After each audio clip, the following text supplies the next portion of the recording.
रहे थे acid basis and salt, तो रिएक्शंस क्या होंगे एसिड के मेटल के साथ, मेटल सॉल्ट और हाइड्रोजन प्रोड्यूस होगी। इसकी ऑब्जर्वेशन क्या होगी, अगर मेटल कोई ट्रांजिशन मेटल है तो कलर्ड होगा, यानी फॉर एग्जांपल आयरन है तो ब्लैक इन कलर होती है, हम्म। ठीक है।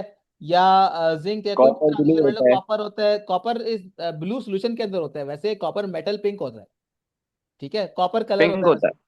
पिंकिश, मतलब कॉपर कलर होता है ना, वो तो होता ही कॉपर कलर है, थोड़ा सा सॉर्ट ऑफ पिंक होता है ना कॉपर मेटल, हाँ मेटल हाँ। कैसा होता है, ठीक है।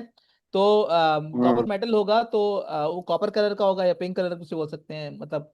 तो वो कलर होगा, ठीक है, यानी ट्रांजिशन मेटल है तो उसका अपना एक कलर होगा। अगर वो कोई अल्कली या अल्कलाइन अर्थ मेटल है तो उसका कलर नहीं होता, मतलब वो थोड़ा व्हाइटिश या होते हैं या सिल्वरिश कलर के होते हैं, ठीक है। और जब वो डिसॉल्व हो जाते हैं तो हाँ। कलर्ड कंपाउंड नहीं बनाते, ठीक है।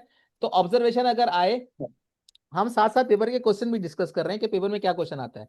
आपको कोई भी ऐसा मेटल हाँ दिया है जो कि हाँ, आयरन है फॉर एग्जांपल, ठीक है, आयरन ऑक्साइड है, हम्म। आयरन 3 ऑक्साइड, Fe2O3, ठीक है। आयरन 3 ऑक्साइड का रिएक्शन अगर बोल दें कि वो है HCl से, हाइड्रोक्लोरिक एसिड से, ठीक है। हम्म। तो HCl से वो रिएक्शन करेगा तो क्या प्रोड्यूस करेगा, आयरन क्लोराइड प्रोड्यूस करेगा और H2O प्रोड्यूस करेगा, यानी बेस है, विद हाँ। बेस की रिएक्शन हो गया ना, यानी बेस जरूरी नहीं है कि वो हाइड्रोक्साइड हो, वो ऑक्साइड भी होगी, ठीक है, पानी बेस इज, बने। हाँ, पानी बने, पानी हाँ। बनेगा, सॉल्ट और वाटर बनेगा, ठीक है। Acid plus hmm. Base give you salt and water, and this reaction is known as neutralisation reaction, ठीक है। अच्छा, हम्म। अब इसके अंदर ऑब्जर्वेशन क्या होगी, इसके अंदर ऑब्जर्वेशन क्या होगी, यहाँ पे ऑब्जर्वेशन नहीं लिखी हुई, ये तो रिएक्शन का नाम लिखा हुआ है। ऑब्जर्वेशन ये होगी कि iron 2 oxide, iron 3 oxide is green in colour, या ब्राउन ब्राउन इन कलर, ठीक है। एक ग्रीन होता है, एक brown, iron 2 is green, and ये आप जो हम्म। आपका क्वालिटेटिव एनालिसिस है उनके अंदर आपको टेस्ट भी इनके लिखे होंगे ना, एक ग्रीन है एक ब्राउन है, ठीक है। सो आयरन हाँ। Iron iron 3 oxide is brown in colour, तो ब्राउन कलर का जो सॉलिड है इट विल डिसअपेयर, यानी ऑब्जर्वेशन क्या होगी, ब्राउन सॉलिड डिसअपेयर, अगर ये रिएक्शन हो रहा है, ठीक है। सो ऑब्जर्वेशन में लिखेंगे ब्राउन सॉलिड डिसअपेयर, ठीक है, एंड एफरवेसेंस, मतलब एफरवेसेंस नहीं भी होगी, मतलब वाटर प्रोड्यूस हो रहा है ना, तो एफरवेसेंस नहीं होगी। या अगर प्योर मेटल होता, ठीक है, आयरन होता प्योर, और उसका रिएक्शन हो रहा होता हाइड्रोक्लोरिक एसिड के साथ, तो आयरन क्लोराइड बनता, ठीक है, हाँ। आयरन क्लोराइड बनता और हाइड्रोजन गैस प्रोड्यूस होती, तो वहां पे एफरवेसेंस होती, ठीक है। तो डिफरेंट केसेस, सही। अच्छा यही अगर मैं ले लूं magnesium oxide, magnesium is alkaline earth metal और ये मैग्नीशियम ऑक्साइड इज कलरलेस, ठीक है। ये मतलब कलरलेस या वाइट वाइट हम्म। पाउडर होता है, वाइट पाउडर की फॉर्म में होगा ये, ठीक है। सो यानी वाइट कंपाउंड बनाते हैं, मतलब ग्रुप 1 एंड ग्रुप 2, इनके ऑक्साइड्स और हाइड्रोक्साइड ना, हाइड्रोक्साइड तो सॉल्युबल हो गए अपना ग्रुप 1 के, सोडियम हाइड्रोक्साइड, पोटेशियम हाइड्रोक्साइड, ये दीज आर सॉल्युबल्स, और मतलब कलरलेस सॉल्यूशन बनाते हैं, ठीक है। मैग्नीशियम ऑक्साइड इज इनसॉल्युबल, ये सॉल्युबल नहीं होता, डिसॉल्व नहीं होता वाटर के सही अंदर, है। बट वाइट सॉलिड होता है, ठीक है। सो द सॉलिड डिसअपियर्स, अगर मैग्नीशियम ऑक्साइड रिएक्ट कर रहा है हाइड्रोक्लोरिक एसिड के साथ तो सॉलिड वाटर, सॉलिड डिसअपियर्स, ठीक है। अच्छा, hmm. Iron chloride is soluble. अच्छा, यहाँ पर अब आ जाएगा कि मतलब रिएक्शन में जो चीज प्रोड्यूस हो रही है वो हम देखेंगे कि वो सॉल्युबल सॉल्ट है भी या नहीं, ठीक है, उसके हिसाब से ऑब्जर्वेशन होगी। यानी अब आपने, क्योंकि एक चीज देखो, एक चीज पूरी तरह पढ़ी हुई है, तो हमने शुरू में क्या पढ़ा था कि रिएक्शन इनके देखे थे कि रिएक्शन क्या होता है, एसिड हम्म। प्लस मेटल सॉल्ट और हाइड्रोजन बनाएगा, एसिड प्लस बेस सॉल्ट और वाटर बनाएगी, acid plus carbonate salt, water and, salt water carbon dioxide. ठीक है। अच्छा, यहां भी एफरवेसेंस होगी और carbon dioxide gas is produce, ठीक है। ये ऑब्जर्वेशन के अंदर वो पूछते हैं, ठीक है। तो मैंने जिस तरह बताया कि अगर कोई कलर्ड कंपाउंड होगा और उसका आपको नाम नहीं, मतलब उसका कलर याद नहीं है, तो आप ये बोलोगे अ कलर्ड सॉलिड डिसअपियर्स, ठीक है। यानी अगर यहाँ पर मेटल कार्बोनेट के अंदर कोई आयरन कार्बोनेट है या कॉपर कार्बोनेट है, आप उसका कलर याद नहीं आ रहा तो आप कलर्ड कंपाउंड बोलोगे, कलर्ड कलर्ड सॉलिड डिसअपियर्स, ठीक है। यानी और एफरवेंसेस। हाँ, तो और सॉल्ट बन जाएगा और एफरवेसेंस होगी, exactly, carbon dioxide is produce. अच्छा, एफरवेसेंस खाली नहीं लिखते, a gas is produce which turns lime water milky, ठीक है। इसका पूरा आंसर ये होता है, मतलब ये डिफरेंट क्वेश्चन आते हैं, ये हमने डिस्कस भी किए थे वाइल डिस्कसिंग पेपर 4, ये पेपर 2 के अंदर भी इससे रिलेटेड, ऑब्जर्वेशन से रिलेटेड क्वेश्चन आ जाता है। ऑब्जर्वेशन का जो क्वेश्चन हम्म आएगा उसके अंदर आपने ये नहीं लिखना कि प्रोडक्ट क्या बन रही है। ठीक है, कुछ लोग क्या करते हैं कि for example iron oxide is reacting with hydrochloric acid, तो क्वेश्चन होगा कि what will be produced, what is observe. ठीक है, ये नहीं बोल पूछा जाएगा व्हाट इज प्रोड्यूस्ड, वो कहेंगे ऑब्जर्व क्या हो रहा है। ठीक है, FeCl3 बन गया फॉर एग्जाम्पल, और साथ में H2O बन जाएगा। ठीक है, हम्म ठीक है, H2O यानी वाटर प्रोड्यूस हो जाएगा। इसको हम बैलेंस अभी नहीं कर रहे, बाद में देख सकते हैं इसको कि क्या होगा इसके अंदर। मतलब यहाँ पे 2 आ जाएगा, 2 3 6 हो गया, तो यहाँ पे 6 आ जाएगा, और वाटर ऑटोमेटिकली बैलेंस हो जाएगा। 6 और यानी 2:3 का रेशियो हो गया, तो यहाँ पे 3 आ जाएगा। ठीक है, ये बैलेंस हो गया। जी मतलब उसमें बैलेंसिंग का भी हमें कंसर्न नहीं, हमारा कंसर्न ये है कि क्वेश्चन हमारा क्या था कि व्हाट इज ऑब्जर्व। तो क्या करते हैं कुछ स्टूडेंट्स ये लिख देते हैं ऑब्जर्वेशन के अंदर आयरन 3 क्लोराइड इज प्रोड्यूस। ये ऑब्जर्वेशन नहीं है, आपने देखा है कि आयरन 3 क्लोराइड है, आपको कोई नजर आ रहा है शक्ल पे लिखा हुआ है उसकी कि मैं आयरन 3 क्लोराइड हूं? नहीं। ठीक है, नहीं तो ऑब्जर्व के अंदर क्या लिखोगे भाई, जो नजर आ रहा है, नजर क्या आ रहा है आपको कि सॉलिड डिसअपेयर, ये इनसॉल्युबल बेस थी, ये एक इनसॉल्युबल बेस थी। ठीक है, और वो डिसअपेयर होकर हाँ मैंने जैसे बताया कि सॉल्युबल बेस इज अल्कली, और ये तो है ही ट्रांजिशन मेटल, ये तो अल्कली बनाएगा ही नहीं। ठीक है, अल्कली हम्म कौन बनाएगा, ग्रुप 1 के एलिमेंट्स बनाएंगे, सोडियम एंड पोटेशियम। ठीक है, वो अल्कली बनाएंगे व्हेन डिजॉल्व इन वाटर। ठीक है, तो ये इनसॉल्युबल आयरन ऑक्साइड, ये आयरन ऑक्साइड क्या होता है, डेली लाइफ में आप इसको बोलते हो कि ये रस्ट है। ठीक है, जो रस्ट होती है वो ऑक्साइड ऑफ आयरन होती है। ठीक है, उसको अगर पानी में डिजोल्व करना चाहो हाँ तो वो डिजोल्व नहीं होती। ठीक है, वो सॉल्युबल नहीं होती वाटर के अंदर। ठीक है, so this hmm, red coloured powdered solid it हाँ हाँ डिसअपियर। ब्राउन ब्राउनिश कलर ठीक का है पाउडर्ड सॉलिड होगा, वो डिसअपियर हो जाएगा। रेडिश ब्राउन कलर का पाउडर्ड सॉलिड विल डिसअपियर। ये आपकी ऑब्जर्वेशन होगी। ठीक है, तो अपने आंसर्स को आपने स्मार्टली करना है अकॉर्डिंग टू योर नॉलेज। आपको पता है कि ट्रांजिशन मेटल्स कलर्ड कंपाउंड बनाते हैं। आपको पता है कि हम्म ग्रुप 2 के मेटल जो हैं वो अगर सॉल्ट बनाते हैं तो वो वाइट कलर का होता है, as in case of sodium chloride. ठीक है, मैग्नीशियम क्लोराइड, ठीक है, कैल्शियम क्लोराइड, मतलब ये जितने भी सॉल्ट्स बनते हैं ये पाउडर्ड फॉर्म में हम्म वाइट कलर में होते हैं, मतलब ये इनका कोई कलर नहीं होता। सही है तो ठीक है और जो पानी में घुलते हैं डिसॉल्व हो जाते हैं तो कलरलेस आपका सोल्यूशन बनता है। ठीक है, तो उस केस में आपका और होगा, इस केस में ऑब्जर्वेशन और होगी। You have to answer intelligently. अच्छा, आ जाते हैं रिएक्शन ऑफ बेसिस। अच्छा, बेसिस के अंदर एक तो एसिड के साथ रिएक्शन हो गया जो कि यहाँ पे आ गया। ठीक है, हाँ ये with ammonium with salts with acid, ये तो हमने कर लिया। अच्छा, अब अमोनियम सॉल्ट वाला एक रिएक्शन है जो आपने याद रखना है कि अमोनियम सॉल्ट की कोई भी बेस होगी, आ, तो वो जब अमोनियम सॉल्ट के साथ रिएक्ट करेगी, ammonium chloride, ammonium sulphate, ammonium nitrate, किसी भी चीज के साथ रिएक्ट करेगी तो ammonia gas is produce and water is, ammonia gas and water is produce. ठीक है, आपको ये उसके याद करना अलावा और होगा। कुछ नहीं सॉल्ट भी तो होगा हाँ, जब सॉल्ट नहीं क्वालिटेटिव, बनेगा अब मैं आपको अब थोड़ा सा इसमें और भी गाइड करता हूँ। जैसे हमने पेपर 4 के अंदर देखा था, अमोनियम आयन का टेस्ट क्या था, ammonium as a cation, उसका टेस्ट क्या था, याद है कुछ? नहीं नहीं चलो, याद नहीं है, मैं बता पता देता हूँ। नहीं हाँ, अब वो टेबल में आप देख एल्यूमिनियम लेना। सॉल्ट का नहीं, बेसिकली क्या था कि इसको सोडियम हाइड्रोक्साइड के साथ हम मिक्स करते हैं, मिक्स इट विद बेस। ठीक है, and ammonia gas is produce on warming. ठीक है, उसको थोड़ा सा गर्म करें, यानी सोडियम हाइड्रोक्साइड। ठीक है, ऐड हम्म सोडियम हाइड्रोक्साइड। ठीक है, and warm carefully, ammonia is produce. समझ में आया? तो ये वाला रिएक्शन है। ठीक है, तो हमारे जितने भी क्वालिटेटिव एनालिसिस हो रहे होते हैं उनके अंदर ये एसिड बेसिस सॉल्ट के ही सारे रिएक्शन है। समझ में आ रही है बात, कि ये बेस के जी साथ रिएक्ट करेगा, अमोनियम का कोई भी सॉल्ट हो, चाहे अमोनियम क्लोराइड हो, अमोनियम सल्फेट हो, अमोनियम नाइट्रेट हो। यस ठीक है, तो वो बेस के साथ रिएक्ट करके अमोनिया गैस प्रोड्यूस करेगा। ठीक है, वार्म करते हैं ताकि रिएक्शन क्विकली हो जाए। ठीक है, और कुछ मकसद नहीं होता। Add sodium hydroxide, warm gently, ammonia gas is produce. समझ में आ गई बात? हेलो, कुछ बोल रहे हैं?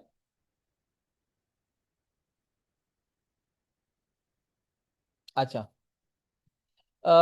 Neutralisation reaction, reaction between acid and base. ठीक है, उसको न्यूट्रलाइजेशन हमने पहले उसको देख लिया ऊपर क्या होता है। और ये क्या बनाता है, सॉल्ट और वाटर बनाता है। इसकी जर्नल आयनिक इक्वेशन ये है। ठीक है, आपको न्यूट्रलाइजेशन रिएक्शन कहीं पर आए जहां पे acid and base are reacting together, ये ज्यादातर एमसीक्यूज में इसका क्वेश्चन आता है। हाँ। एमसीक्यूज में क्वेश्चन आता है, and salt and water is produce, तो उसके अंदर आयनिक इक्वेशन ये बनती है उसकी। ठीक है, वैसे हमने आयनिक अच्छा। इक्वेशन देखा भी था, स्टेप्स भी देखे थे सही कि है। आयनिक इक्वेशन हम बनाते किस तरीके से हैं। फॉर एग्जाम्पल मैं यहाँ पे सोडियम हाइड्रोक्साइड के अंदर होगा और वाटर इज लिक्विड।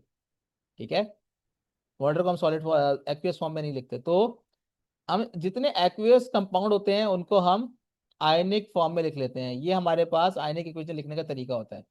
यानी sodium hydroxide NaOH plus OH, और अगेन पॉलीएटॉमिक आयन याद होंगे तो इसका साइन याद होगा विच इज माइनस, फिर H plus and Cl negative. ठीक है, तो ये यहाँ पे क्या हो जाएगा। ठीक है, ये मैंने आपको जो आप आए भी थे ना तो उस दिन हमने देखा भी था। ठीक है, Na plus Cl negative, plus का साइन बनाया तो बीच में, प्लस H2O, क्योंकि ये एक्वियस फॉर्म के अंदर नहीं है तो ये H2O हो जाएगा। ठीक है, लिक्विड फॉर्म में। अब हम स्पेक्टेटर आयन कैंसिल कर देंगे, स्पेक्टेटर आयन कैंसिल हो जाएंगे, सोडियम से सोडियम कैंसिल हो गया, क्लोराइड से क्लोराइड कैंसिल हो गया। So you are left with H plus और OH नेगेटिव एंड H2O। ठीक है, ये हो गया। अच्छा, आगे चलते हैं। इंडिकेटर्स आपको याद करने पड़ेंगे। इंडिकेटर्स जो है वो उनके कलर चेंजेस किस तरीके से होते हैं।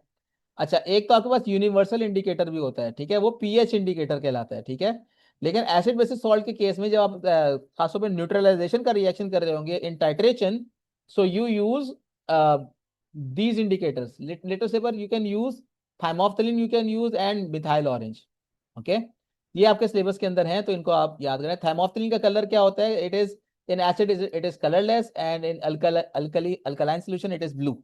ठीक है, litmus paper acid, in acid it is red, and in alkaline solution it is blue।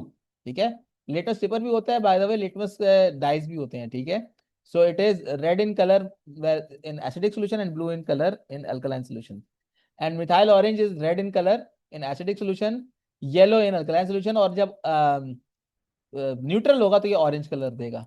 ठीक है, so इसका neutral solution is having orange colour. ठीक है, in between red and blue. अच्छा, अच्छा, एसिड की जब हम बात करते हैं तो कुछ एसिड जो मतलब ज्यादातर एसिड स्ट्रांग होते हैं, वीक एसिड भी होते हैं। ठीक है, और उनका फर्क क्या होता है। Strong acid completely ionises in water, completely dissociate in water, giving H plus ion. Weak acid they partially dissociate, they partially ionise in water. ठीक है, giving H plus ion. Partially का मतलब कुछ इनमें से कुछ molecule they will become dissociated into H plus ion and the anion. ठीक है, जो भी उनका एनाइन होगा उसमें डिसोसिएट होंगे, यानी पार्शियली डिसोसिएट होंगे। और जो आपके अच्छा, ये यहाँ पे आना था, ये वर्ड का एक प्रॉब्लम है, इसकी वजह से यहाँ पे आ गया। ठीक है, तो ये they partially dissociate, weak acid, strong acid they completely dissociate. अच्छा, अच्छा, comparing acidity and alkalinity. PH scale 14 तक होता है, 0 से 14 तक होता है। एक स्टूडेंट ने बड़ा जबरदस्त क्वेश्चन किया था कि कहीं किसी बुक के अंदर 15 तक भी लिखा हुआ है, तो ये पीएच 15 भी हो सकता है, 16 17 भी हो सकता है, लेकिन एट मतलब वो बहुत ज्यादा एक्सट्रीम कंडीशंस होती हैं, यानी इतना हाई पीएच होता नहीं है यूजुअली। ठीक है, तो यूजुअली जो नॉर्मल स्केल होते हैं, मतलब basically it is power of hydrogen, और अगर 14 पीएच है तो उसके अंदर हाइड्रोक्साइड आयन बहुत ज्यादा है। ठीक है, तो उनकी एक लिमिट है, मतलब मैक्सिमम वो 14 तक जाते हैं। ठीक है, we are not going into detail कि इसका क्या होता है तरीका, वैसे मैंने आपको क्लास में बताया भी था कि ये 14 pH कितना क्या होता है? 14 pH का मतलब बहुत स्ट्रांग नहीं ना? Alkaline, alkaline, alkaline. हाँ, पीएच ग्रेटर देन सही सही 7 इज सही। Alkaline, pH greater than 7 in हाँ alkaline, pH is equal to 7 is neutral, pH less than 7 is सही। acidic। 0 से 7 तक एसिड सही है। है, यानी 7 पे न्यूट्रल है, and greater than 7 it is alkaline. ठीक है, और अल्कलाइनिटी के अंदर ये 15 भी जाता है कहीं कहीं। ठीक है, किसी किसी बुक में आपको 15 ही मिलेगा, यूजुअली ये 0 से 14 तक होता है। 15 16 भी हो सही है। सकता है, मतलब मैंने आपको क्या बताया कि उसके अल्कलाइन कंडीशन कहीं बहुत ज्यादा होगी, बहुत ज्यादा अल्कलाइन होगा तो जाके 15 भी हो सकता है। ठीक है। अच्छा, ये हम ठीक इसमें है। डिटेल में अभी नहीं ठीक जाएंगे। है। ठीक है, तो यूनिवर्सल इंडिकेटर, मैंने क्या बताया कि जैसे हमने पहले बात की कि कुछ इंडिकेटर्स हैं जो आप एसिड बेस के रिएक्शन में हम्म। इन टाइट्रेशन यूज करोगे। हमने डिस्कस किए थे 3 इंडिकेटर, लिटमस हाँ। Paper, thymolphthalein and methyl orange. ठीक है। अच्छा, यहाँ पर जो हमारे पास यूनिवर्सल इंडिकेटर है, ये होता है पीएच इंडिकेटर। ठीक है, ये टाइट्रेशन के अंदर यूज नहीं होता। ठीक है, इस तरह इससे रिलेटेड भी क्वेश्चन आ जाता है टाइट्रेशन के क्वेश्चन के अंदर कि why we can not use universal indicator. तो universal indicator on every pH it it gives a different shade of colour. ठीक है, यूनिवर्सल इंडिकेटर हर हर पीएच पे अलग अलग तरह का कलर देता है। So if you are having an acid based reaction, तो उसके अंदर you can not use universal indicator because you will get confuse के weather a reaction is complete और नॉट। ठीक है, इतने कलर चेंज होंगे कि आप परेशान हो जाओगे। ऑल यू नीड के आपको पता चल जाए कि रिएक्शन इज फिनिश्ड। ठीक है, तो उसके लिए you can use the 3 indicators that we already discuss. ठीक है, लिटमस पेपर और लिटमस डाई और थैमोफ्थिलीन और मिथाइल ऑरेंज। ठीक है, these indicator you can use. अच्छा, फिर आ जाते हैं अच्छा, लिटमस पेपर के यूनिवर्सल इंडिकेटर के अलावा पीएच को इंडिकेट करने के लिए एक और चीज यहाँ मेंशन नहीं है क्योंकि शॉर्ट नोट्स हैं, इसके अंदर मिस कर गया। वो उन्होंने बताया कि पीएच मीटर भी होता है, डिजिटल मीटर भी होता है पीएच मीटर। ठीक है, तो वो भी आप यूज करते हो टू मेजर द पीएच। ठीक है, यूनिवर्सल इंडिकेटर के अलावा पीएच मीटर भी होता है। यूनिवर्सल इंडिकेटर को किस तरह यूज करते हैं, इसका पूरा शेड कार्ड आता है। ठीक है, पूरा स्केल आता है जिसमें शेड्स और कलर के हिसाब से 14 लेवल पे ये डिस्क्राइब हुआ होता है। ठीक है, हर हर उसका एक कलर होता है। ठीक है, हर कलर डिफाइन होता है, 14 बॉक्सेस होते हैं और वो इस तरीके से मतलब यू कैन इजीली मैच। ठीक है, आप you add couple of drops of universal indicator in a solution and then you can match it with the shade के कौन सा शेड इसमें आ रहा है, तो वही पीएच इसकी होगी।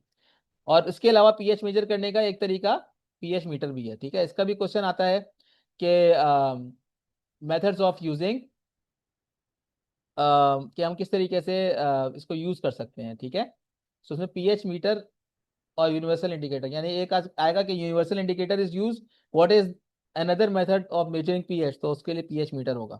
ठीक है। अच्छा, pH meter is digital meter, तो उसके लिए you don't need any shade card, वो खुद ही आपको बता देगा कि इसकी पीएच लेवल क्या है। Acidic are non-metal oxide, basic are metal oxides, amphoteric are metal oxide which act as both acidic and basic as aluminium oxide and zinc oxide. और neutral oxide कौन से हो जाएंगे, जो non-metal oxides which are having does not react with acid or base। ठीक है, ना acid से react करते हैं ना base से react करते हैं, so those are neutral। ठीक है। अच्छा, अ, इसके बाद हमारे पास प्रिपरेशन ऑफ सॉल्ट्स, ये बहुत इंपॉर्टेंट टॉपिक था, बल्कि है अभी भी। तो इसके अंदर हमारे पास क्या होता है, we actually use 3 type of methods. ठीक है, हम 3 टाइप के मेथड्स यूज करते हैं for a reaction of acid and base. ठीक है, या to prepare the salt, I would say. ठीक है, तो 3 तरह के रिएक्शन कौन से होते हैं, एक टाइट्रेशन होता है, use indicator to find neutralisation point. ठीक है, और ये आपका मॉक एग्जाम के अंदर भी, इसका रीमॉक के अंदर भी क्वेश्चन आया था। ठीक है। अच्छा, इसके अलावा होता है एड एक्सिस मेटल और एक्सिस बेस। ठीक है, और एक्सिस सॉलिड, यानी ये इसको मैं बोल दूंगा एड एक्सिस सॉलिड। ठीक है, to produce to react with acid. ठीक है, एक्सिस सॉलिड के अंदर मेटल भी हो सकती है, इनसॉल्युबल बेस भी हो सकती है, और इनसॉल्युबल कार्बोनेट। ये तीनों क्या है, एक्सिस सॉलिड हैं। ठीक है, मतलब 3 टाइप्स हो गई सॉलिड की, solid metal, solid insoluble base, और सॉलिड इनसॉल्युबल कार्बोनेट। ठीक है, you add axis of solid. ठीक है, सॉलिड ज्यादा डालते हैं और थोड़ा सा एसिड डालते हैं। होता क्या है, व्हेन द रिएक्शन कंप्लीट्स, तो उसके बाद you filter out the solid left. ठीक है, ये सॉर्ट ऑफ डिसॉल्व हो जाता है ना, यानी मेटल डिसॉल्व हो जाएगा जब रिएक्शन होगा एसिड के साथ। So you can see that, for example the example is given over here के sulfuric acid, it reacts with zinc to produce zinc sulfate. Again, zinc sulfate is a soluble salt, ठीक है, तो ये aqueous solution बना लेगा. So zinc is insoluble because it is metal. तो वो कुछ ना कुछ जितना उसने रिएक्शन करना होगा, जितना एसिड अवेलेबल होगा उतने से रिएक्ट कर जाएगा, and rest of the zinc is in solid form, ठीक है. तो उसको आप फिल्टर आउट कर लेंगे, ठीक है. And then you have soluble salt. तो उसको उसको उससे सॉलिड सॉल्ट निकालने के लिए आप क्या करेंगे, क्रिस्टलाइज करेंगे, ठीक है. You use method of crystallisation, ठीक है, इवेपोरेशन एंड क्रिस्टलाइजेशन, ठीक है, वो आप करेंगे to get solid zinc sulphate, ठीक है. अच्छा, एसिड प्लस इंसॉल्युबल बेस, तो उसके अंदर क्या होगा, एक्सिस बेस डालेंगे, इंसॉल्युबल बेस, और अगेन वही उसी तरीके से ये जो इंसॉल्युबल बेस है ये डिसॉल्व हो जाएगी, जितने उसने रिएक्ट करना है एसिड के साथ रिएक्ट कर लेगी, and soluble salt is produced, and again you evaporate and you filter the excess solid and then you evaporate and crystallize, ठीक है. तो वो आपके पास सॉल्ट आ जाएगा. Then you have insoluble carbonate. Insoluble carbonate, again, it is in axis and there is an acid. It will react with an acid. और उसके बाद carbon dioxide effervescence will be produced and solid will be dissolved. और उसके बाद क्या करेंगे आप, to get solid salt, you will evaporate and crystallize, ठीक है, to produce solid salt. सही है. अच्छा, all of these methods, यानी adding excess solid in an acid, it will produce soluble salt, ठीक है. ये soluble salt के लिए मेथड होंगे. इनसॉल्युबल सॉल्ट के लिए क्या होगा, प्रिपरेशन ऑफ इनसॉल्युबल सॉल्ट, वो यहाँ पे आ रहा है सेकंड मेथड में, ठीक है. These all methods were for preparation of solid salt. ये याद रखने की चीजें हैं बेटा, ठीक है, और ये आएगी डिफरेंट तरीके से, घुमा के क्वेश्चन आते हैं इसके, ठीक है. और ये P4 के जो लास्ट क्वेश्चन है, P4 क्वेश्चन नंबर 4, यानी जो प्लानिंग का क्वेश्चन है उसके अंदर आ सकता है. यानी आप यू हैव डन के टाइट्रेशन का क्वेश्चन आ गया, यानी you are preparing soluble salt with soluble base and acid. So उसके लिए टाइट्रेशन का प्रोसेस हो गया. If there is insoluble base like या मेटल है and you are reacting it with acid, तो उसके लिए ये वाला मेथड यूज होगा, ठीक है. If it is insoluble base and acid then this method will be use, ठीक है. Excess base added in acid, and then if it is insoluble metal carbonate, so the method number D is used, which is excess carbonate and filter and evaporation. Got it? Okay. So now coming towards the preparation of insoluble salt, so mix two soluble salt solutions, okay. You take two soluble salt solution in which there are ions which combine together to form insoluble salt, ठीक है. इसकी example यहाँ पे दी हुई है. lead nitrate is soluble, okay, and potassium iodide is also soluble, but lead iodide is insoluble, ठीक है. so lead iodide क्या करेगा, वो येलो प्रेसिपिटेट बना लेगा. अच्छा, ये जो रिएक्शन है मतलब ये आपका सॉर्ट ऑफ हैलाइड जो आयंस है उनके रिएक्शन की का वाली एग्जांपल दी हुई है, ठीक है, जिसमें आयोडाइड आयन होते हैं and you add nitric acid and silver nitrate, okay. You add nitric acid and silver nitrate, तो आयोडाइड आयन क्या करते हैं, they produce yellow precipitate. Bromide ion होते हैं तो क्या करते हैं, they produce cream precipitate. So lead iodide is also insoluble, ठीक है. तो which bring us to solubility rules. तो हमें पता होना चाहिए कि कब ये वाला प्रोसेस यूज होगा, ठीक है. प्रिपरेशन ऑफ इनसॉल्युबल सॉल्ट, ये कैसे पता चलेगा हमें, तो उसके लिए हमारे पास सॉल्युबिलिटी रूल्स हमें याद होने चाहिए. ये बहुत इंपॉर्टेंट है बेटा, ठीक है, और ये मेरे नोट्स के अंदर मैंने इसको लिखा हुआ है, तो इनको याद करना. और इसमें जो हाइड्रोक्साइड हाइड्रोक्साइड वाला है, ये सॉल्ट का नहीं है, दीज आर हाइड्रोक्साइड्स, ठीक है. तो ये भी आपको याद होने चाहिए. All nitrates are soluble and all sodium, potassium and ammonium salts are soluble. All chlorides are soluble except two chlorides, lead chloride and silver chloride, ठीक है. And by the way, lead iodide is also insoluble. Silver iodide is also insoluble.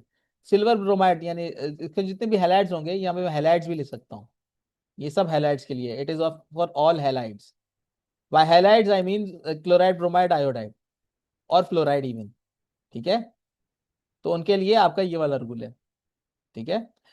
Sulphates, all sulphates are soluble except for three, ठीक है, barium, lead and, I have told you guys multiple times about it, ठीक है, ये आप लोगों को पहले ही multiple time मैंने बताया हुआ है। Carbonates, carbonates, all carbonates are insoluble, all carbonates are insoluble except for sodium, potassium and ammonium carbonates, okay.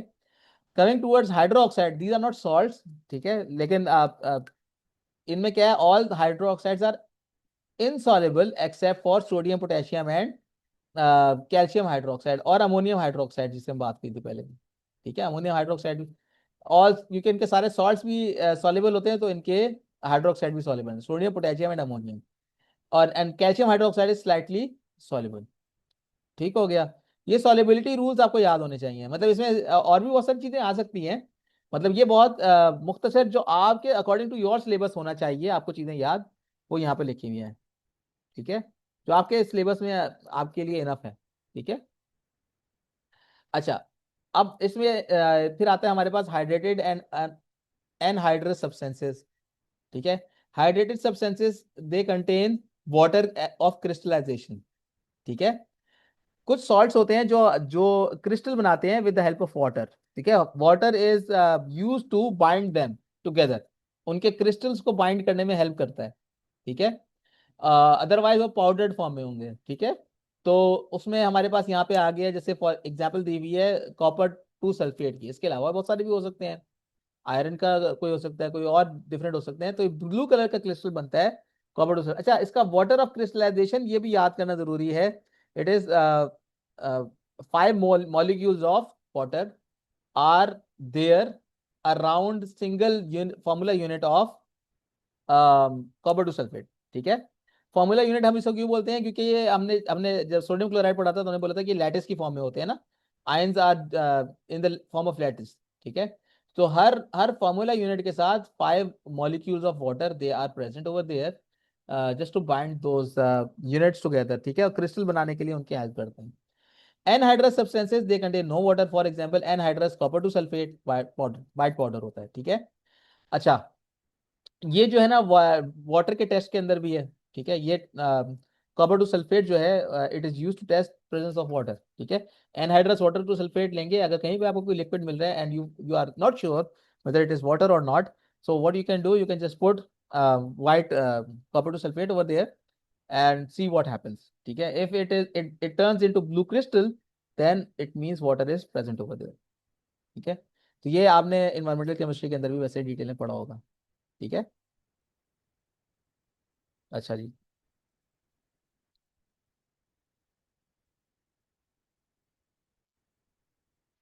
अच्छा जी, वाटर ऑफ क्रिस्टलाइजेशन की डेफिनेशन ये हमने यहाँ पे देख देख लेते हैं कि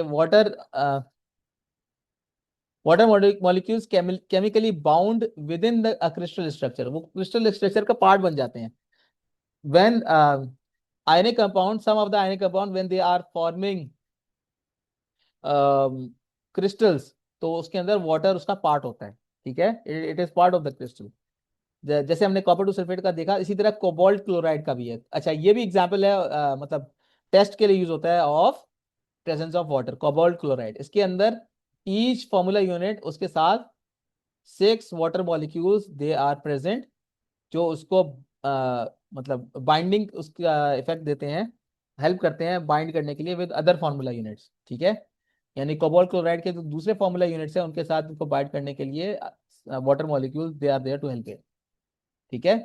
तो अच्छा, होगा क्या अगर हम water of crystallisation, we want to get rid of water of crystallisation, तो हम क्या करेंगे, इसको हीट कर देंगे, ठीक है। Hydrated salt lose water of crystallisation turns anhydrous, ठीक है। अगर हमारे पास हाइड्रेटेड कॉपर टू सल्फेट है, if you have hydrated copper cobalt chloride, if you have hydrated cobalt two chloride या हाइड्रेटेड कॉपर टू सल्फेट, और उसको हम हीट अप करते हैं, so it will become anhydrous, ठीक है। वो पानी जो होगा वो that will evaporate, okay, on heating. So acid bases salt के अंदर यही हमारे पास बेसिक टॉपिक थे। इससे रिलेटेड कोई क्वेश्चन हो भविष्य का, आप प्रेजेंट है तो आप उससे पूछना चाहें एसिड बेसिस एंड सॉल्ट के हवाले से। इससे पहले यूसुफ थे तो हमने कुछ डिस्कस किए थे कि किस किस टाइप के क्वेश्चन आते हैं। और मैंने बताया था कि इसके अंदर आपके पास ऑब्जर्वेशन का जो क्वेश्चन आता है दैट इज इंपॉर्टेंट, ठीक है। ऑब्जर्वेशन किस किस तरीके से होगी, क्या क्या चीज़ें आप ऑब्जर्व करेंगे, so you have to list them, ठीक है। यानी for example if the reaction is happening with between metal and acid, तो हाइड्रोजन गैस प्रोड्यूस होगी। तो what will be the observation, effervescence, and how will you make it sure के it is hydrogen. So you bring a lighter splint and it burns with a pop sound, okay. तो उससे पता चलेगा। इसी तरीके से if it is metal carbonate reacting with acid, तो effervescence होगी। अच्छा, प्रोसीजर क्या हो सकते हैं acid plus metal carbonate, if it is soluble metal carbonate like sodium potassium और अमोनियम कार्बोनेट, तो टाइट्रेशन हो सकती है, ठीक है। If it is insoluble metal carbonate like copper, iron और any other metal, magnesium carbonate, calcium carbonate, so all of those carbonate they are insoluble, तो उनके लिए कौन सा मेथड यूज होगा, उनके लिए dissolving excess of solid in acid, ठीक है।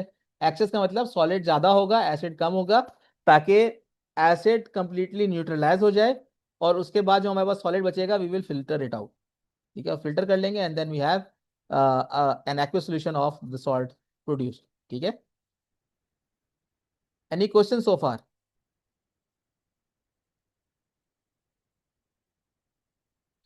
चले एक आध क्वेश्चन देख लेते हैं, यहाँ पर इन्होंने दिया हुआ है, they are MCQs over here.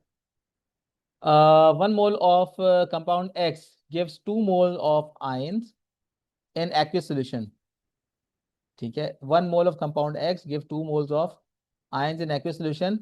X reacts with ammonium carbonate to give an acidic gas. Acidic gas means carbon dioxide, ठीक है, कार्बन डाइऑक्साइड की बात कर रहे हैं।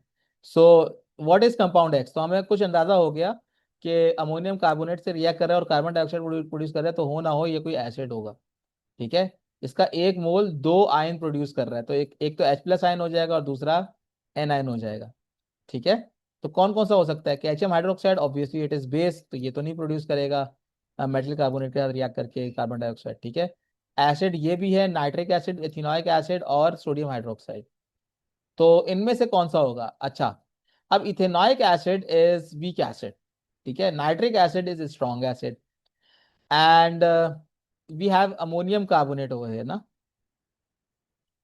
तो अमोनियम कार्बोनेट जो है वो मतलब ज्यादा चांस ये है कि वो नाइट्रिक एसिड से ही रिएक्ट करेगी, ठीक है। इथेनॉइक एसिड से वो इतनी इजीली रिएक्ट नहीं करेगी because it is not metal even, ठीक है, मेटल नहीं है। तो nitric acid will be the proper answer, ठीक है। एसिड दो है, यहाँ पे भी कंफ्यूजिंग थोड़ा सा उन्होंने किया कि अच्छा दो एसिडिक है तो किस तरीके से होगा, तो you have to guess about it, या C is the right answer, okay. अच्छा, ठीक है, इसको हम यहीं पे इसको करते हैं, क्वेश्चंस तो बहुत सारे हैं, you can easily do yourself.